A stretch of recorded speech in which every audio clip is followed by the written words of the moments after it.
Hey everyone, it's Sophie from Build Your Jungle, and today we are going to be doing an exciting plant haul. I'm putting on my gloves because as I do when I bring new plants into the collection, I've recently sprayed it and I have psoriasis. So we are putting the PP on before touching the plants. This package was from Plants for All Seasons. I've used them before. I've had some mixed experiences with them. So I got my parcel and I did a little jump for joy, and it put a smile on the post person's face because I was excited. And I opened the box. I took a little peek first and I saw the leaf of this amazing one. I start to unwrap it. I undid the front of the box so that you guys could get a proper look at how they wrap stuff, because how they package stuff, I'll give you that, Plants for All Seasons, how you package stuff is great. I really like the way that at the bottom it has those pot holders. However, something smelt a bit strange. Oh my god, I've just spotted something amazing. I never expected the Croniana peduncle to work. Oh my god, this plant is not part of this haul.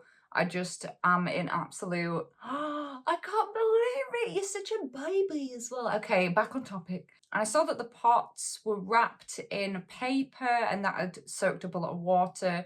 And from the weight of the box and from looking at that, I thought, this has been quite wet. But it had been really hot, like really hot here.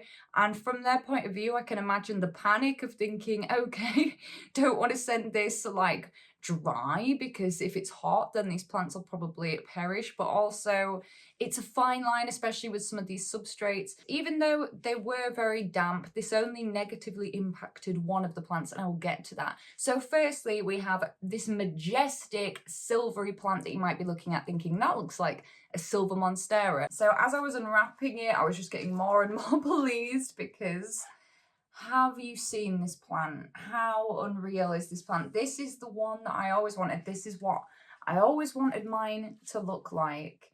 And usually I find these coir poles quite useless, but it's clear that this is attached to the pole and there's nothing else holding it onto the pole. So I've kept this pole that it was originally in. I didn't have any others on hand, even if I'd wanted to change it. But it's the ones that you can add an extension on. So this may be the rare plant where I keep it on a coir pole. I think there's 5 plants in here. It's so very full and lovely. And these leaves, as you can see, fenestrate. They're like textured a bit like an Amydrium luxurians.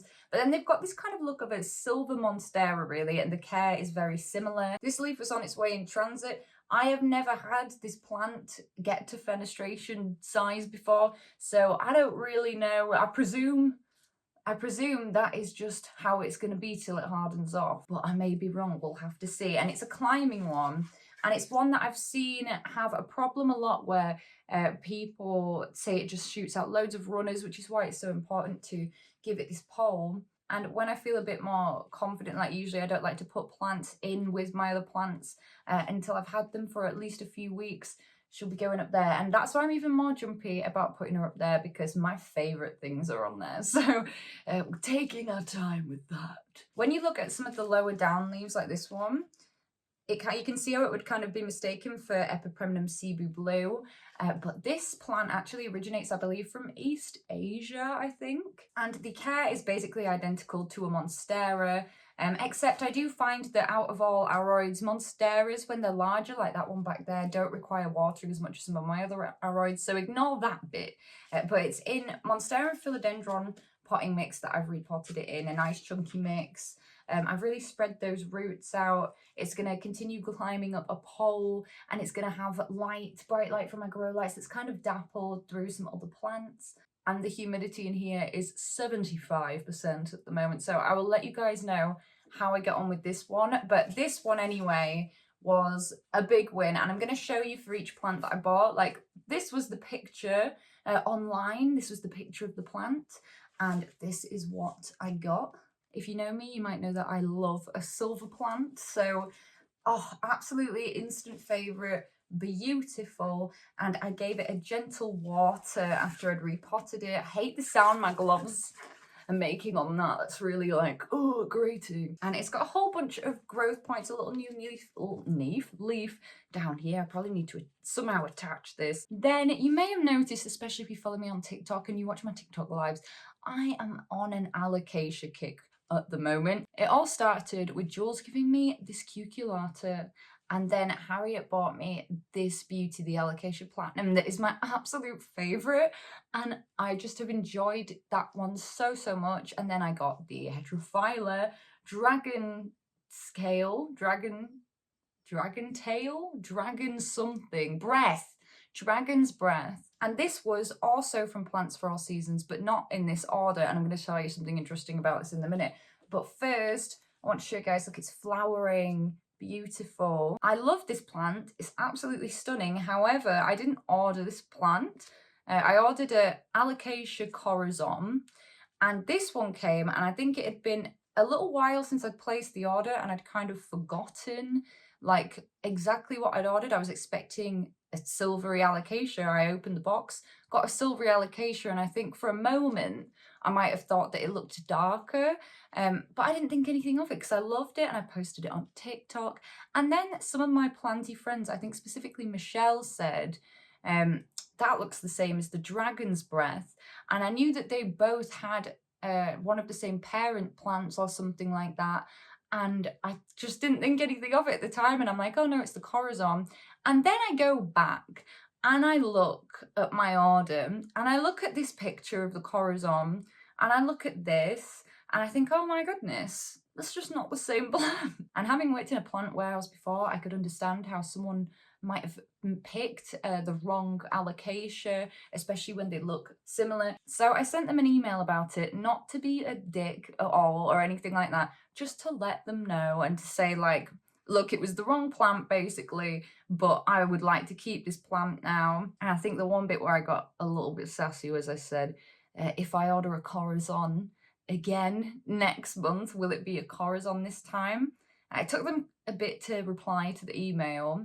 And then I got sent this. So they said, next time, let us know and we'll make sure, basically, that I get the right plant. So I didn't want anything out of this interaction anyway. I just accept to let them know. And also to find out for myself, like, if this was going to be a repeating problem. But then anyway, I end up placing this order. I want to treat myself. They've got some of my wishlist alocasias. And I decide this time I'm not going to get the big corazon. That I was going to get the small because they got some smaller ones in stock, and that's the one you see here. And you can see when I hold them next to each other, they are similar, but there are clear differences, and especially when they get bigger.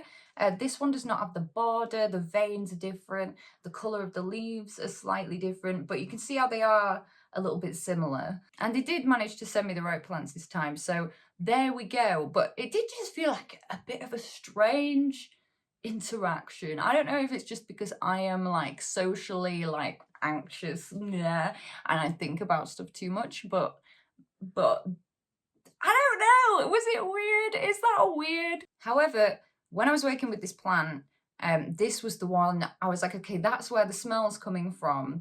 It smelled very strongly of rot. Like, I knew it had rot before. I'd opened it, but I thought, okay, so it's just coming from this one. There was rot, like a lot of root rot on the root system. I had to prune it back, but it had absolutely loads of corms. So I managed to harvest loads of corms, and I'm trying to like root them and sprout them at the moment. So I could end up with a lot of Alocasia corazon if it goes right. And as long as this plant doesn't unalive, then it's fine. I did the best that I could to sort it out and to treat that and to clean those roots with the hydrogen peroxide. And then I've had to lightly water it, obviously, because I can't just leave it in the dry substrate. So hopefully, now that it's in a proper draining substrate, I'm just hoping that it will revive. And if not, then it has what I'm calling the backup of the backup chance, which is me putting this into moss to grow a totally new root system if this one doesn't stop rotting.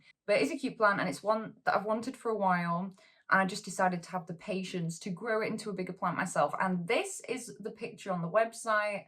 This is the plant that I got. I reckon it was watered because it was dry before it was sent off to me, and then it sat in that wet and cold outside and it's rotted. Then I have this little baby, and it's again on the theme of, I seem to just like the silver alocasias seem to be my jam, and this is one that when it grows up it looks fandabby-dozy, and I'm going to show you in a minute.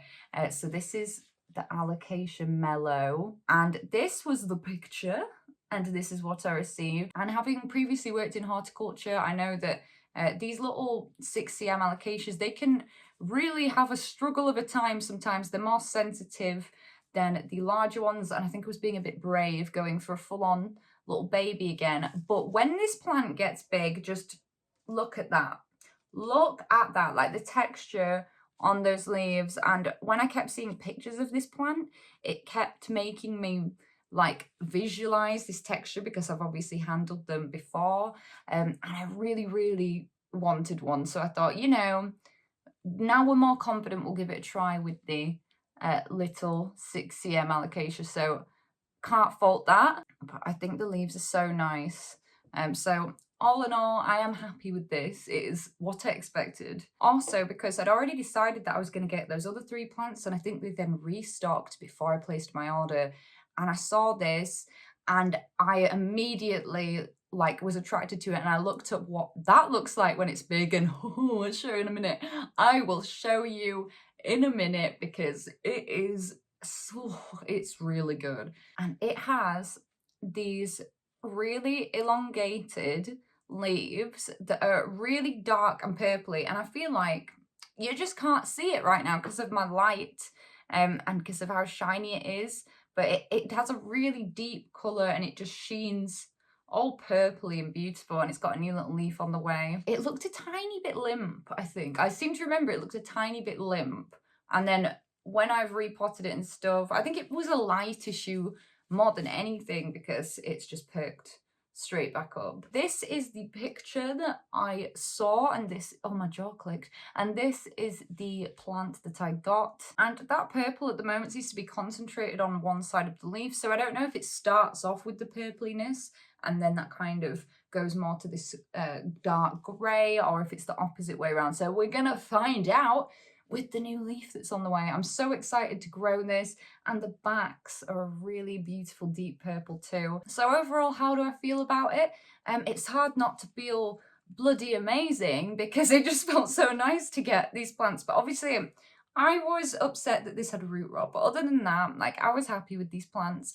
Love that Amydrium so much. That Amydrium brings me so much joy. I just think maybe Plants for All Seasons has some issues to iron out with some customer service issues maybe. If I could give some advice, a word of advice to Plants for All Seasons, it's not like who am I to give advice, but some customer feedback, shall we say, not advice. Don't just, if you notice something's dry, don't just flood it with water, especially in a dense mix, and then post it, because you might have more issues like I had with this one. So anyway, that's going to be it for today's video. I hope you guys enjoyed seeing me do this little plant haul. I would like to know what's the #1 plant on your plant wish list at the moment. I post long form content on Fridays, so please do hit that button, subscribe to be notified when I next make a video. I also post every day on TikTok. There's all kinds of funky business on there, and I live stream every Sunday, so do check that out. Oh, sorry, my dear. I hope you're having a great day thinking about houseplants.